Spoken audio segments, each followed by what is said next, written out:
달빛 이야기.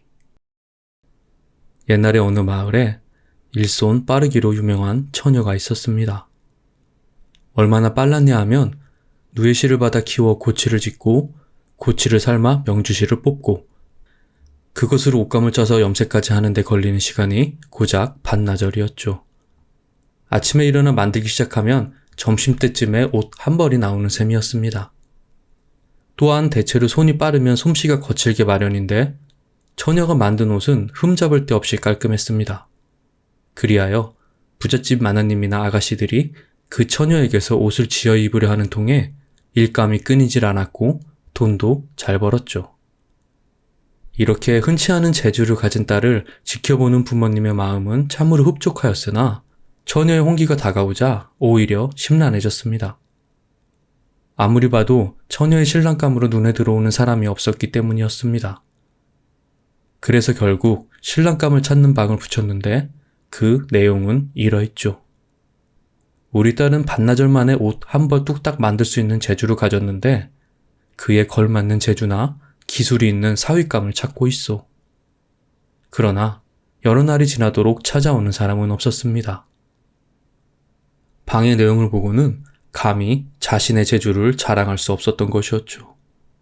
그러던 어느 날 한 총각이 찾아왔습니다. 따님이 대단한 재주를 갖고 있다고 하나 저의 재주 또한 그에 못지 않습니다. 저의 재주를 보시고 부족하지 않다고 여기신다면 따님을 제게 주십시오. 그래, 넌 무슨 재주를 갖고 있길래 그리 자신만만하느냐? 저는 아침에 집터를 닦아 한낮이 될 무렵이면 굴뚝에서 연기가 피어오르게 할 수 있습니다. 그것 참, 정말 흔치 않은 큰 재주구나. 내가 땅을 줄 터이니 그리에 보아라. 주인은 집에서 멀리 떨어진 곳에 집터를 마련해 주었습니다. 다음날 아침, 총각은 그곳으로 가서 집을 짓기 시작했습니다. 딸 역시 같은 시각에 누에를 치기 시작하여 한낮이 되었을 때 옷 한 벌을 만들어서 밥과 함께 총각이 있는 곳으로 향했죠. 총각은 장담했던 대로 그새 번듯한 기와집 한 채를 다 지어놓고 대문 앞에 앉아 쉬고 있었습니다. 점심 드세요. 딸은 점심밥 광주리를 내려놓고 집 안팎을 살펴보기 시작했습니다. 혹시 기와장 하나라도 빠지지 않았는지 지붕 위까지 샅샅이 점검을 하더니 후미진 공방문을 가리켰습니다. 자세히 보니 골방문에 돌적이가 빠져 있었던 것이었습니다. 기술은 빠르고 훌륭합니다만 끝맺음이 여물지 못하군요. 끝맺음이 좋지 못한 사람을 신랑으로 맞을 수는 없는 법.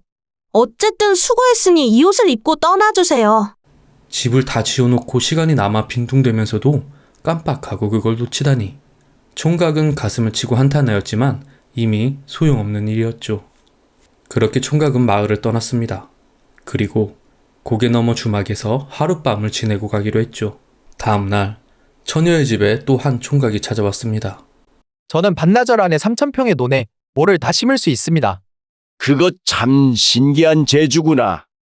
마침 모내기 철이니 내일 일찍 3,000평의 논에 모를 심어보도록 하거라. 그 다음날 아침, 새벽부터 비가 와서 일하기 힘든 날씨였지만 총각은 주인 영감에게 삿갓을 빌려 쓰고 논에 나갔습니다.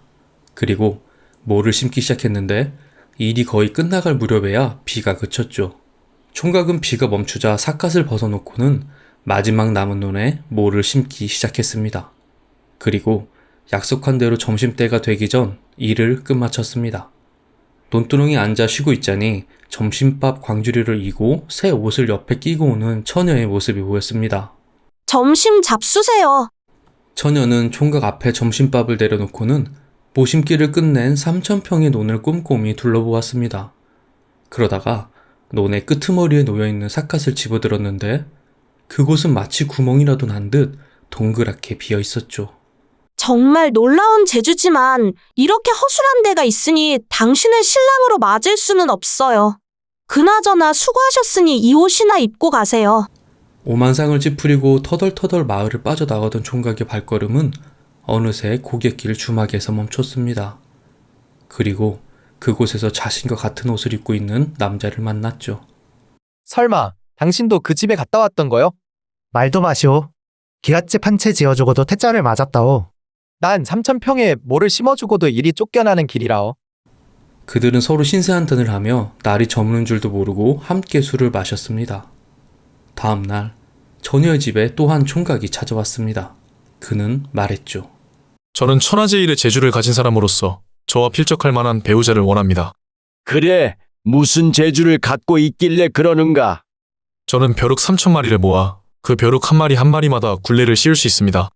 실제로 총각이 가져온 보찜 안에는 가느다란 실로 짠 조그마한 굴레가 가득 들어 있었습니다. 주인 영감은 벼룩에게 굴레를 씌워 무엇에 써먹을 것인가? 별 거지 같은, 아니 참 쓸데없는 재주구나 라고 생각했지만 어쨌거나 재주는 재주이니 총각을 집안 행랑채 해드렸죠. 다음날 총각은 아침 일찍부터 집안을 샅샅이 뒤져 벼룩을 모았습니다.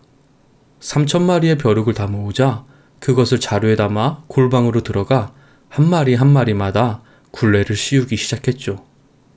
그런데 마지막에 굴레가 하나 남는 것이었습니다. 참으로 귀신이 고갈로를 씌웠죠. 총각은 벼룩을 찾아 집안 곳곳을 뒤지기 시작했는데 아무리 찾아보아도 남은 한 마리가 나오지 않자 때마침 점심밥을 갖다 주러 온 처녀가 말했습니다.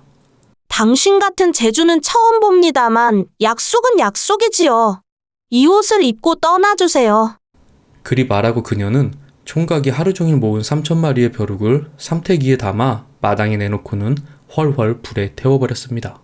그녀가 지어준 새 옷을 입고 마을을 떠나던 총각은 고개를 올라가다가 코가 간지러워 재채기를 했습니다. 그러자 코털 속에 숨어있던 벼룩 한 마리가 톡 하고 튀어나왔죠. 여기 있었구나, 요놈. 하지만 화를 내봤자 이미 끝난 상황. 총각은 씁쓸한 마음에 한잔하러 주막에 들렸습니다. 그리고는 자신과 같은 옷을 입고 술을 마시고 있는 두 선비를 발견했습니다. 그는 단번에 두 선비 역시 처녀의 집에서 쫓겨난 것이라는 것을 알아채고는 자초지종을 얘기하고 같이 술을 마시기 시작했죠. 서로의 사정을 털어놓고 얘기하다 보니 서서히 분노가 치밀어 오르기 시작했습니다. 모두들 나름 한 재주하는 사람으로서 자존심에 금이 간 것이죠. 바지엔 집에 그깟 돌적이 하나 안 달았다고 쫓아내다니. 3,000평의 논에 오심기를 했는데 조그마한 삿갓자리를 비워놨다고 쫓아내다니. 눈꽃만한 벼룩에게 굴레 씌우는 기술을 우습게 알다니. 그래서 이대로 물러설 수는 없다고 생각한 세 사람은 의기투합해서 아가씨를 납치하려 마을로 내려갑니다. 한편 주인 영감은 요즘 따라 기분이 매우 좋았습니다.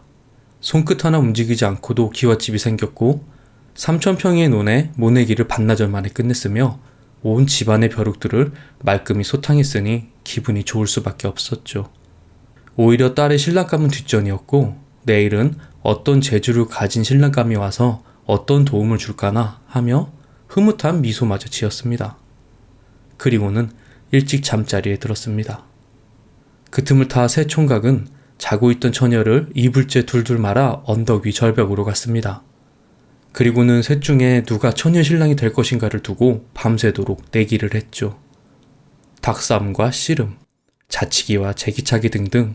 하지만 날이 밝도록 결판은 나지 않았고 그것을 지켜보고 있던 처녀는 그들의 행태가 너무나 한심스러웠습니다.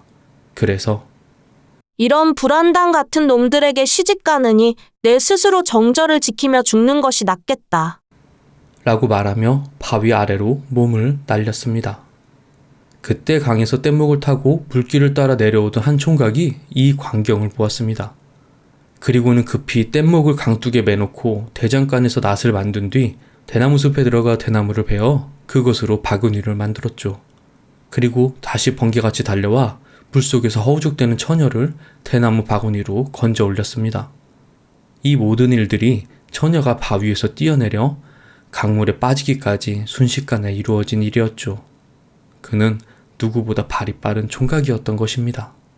이렇게 하여 세상에서 가장 손이 빠른 처녀는 생명의 은인이자 세상에서 가장 발이 빠른 총각과 결혼하여 오래오래 행복하게 잘 살았다고 합니다. 재미있게 보셨나요? 혹여나 재미없게 보셨더라도 다음에 더 재미있는 영상으로 찾아뵐 테니 구독과 좋아요는 꼭 부탁드리겠습니다. 달빛 이야기였습니다. 감사합니다.